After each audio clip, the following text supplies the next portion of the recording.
Have you ever talked to someone hoping to educate him or her about something you believe is interesting, only to be dismissed with a devastating, EdiWow?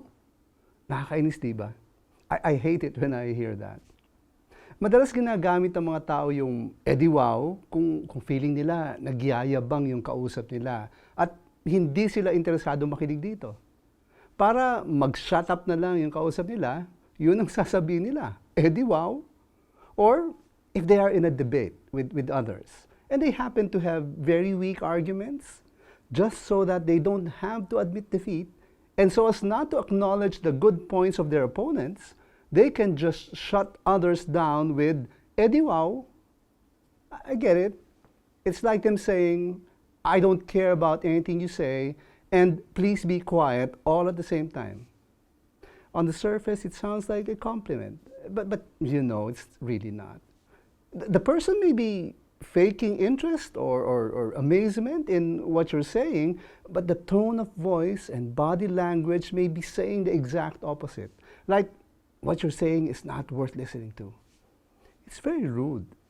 It's plain and simple sarcasm. EdiWow is smart shaming. It is part of a growing trend towards anti-intellectualism. And apparently, this attitude has become prevalent in many young Filipinos. Why? Is it because many Filipinos cannot afford quality education that they've come to resent anyone who sounds educated? When a person says something that sounds intelligent, these smart shamers are offended and perhaps feel hurt that they cannot answer in the same intelligent way. EdiWow may be their way to turn the table and make the other person feel guilty for knowing more than they do. It's kind of complicated, diba? When someone does this to you, what's the best way to respond? Huwag mapikon. Ang pikon talo. You should change your tactics instead. How about presenting your point in the form of a story?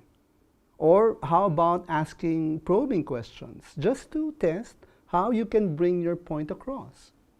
It's a lot of work, but you know, it may be worth the effort. In truth, people who smart shame do not have to persist in this kind of attitude, because all of us have access to the wisdom of God. All we have to do is ask. The book of James in the New Testament tells us, if any of you lacks wisdom, let him ask God, who gives generously to all without reproach, and it will be given him. As we learn to deal with smart shaming, always keep in mind, faith matters too.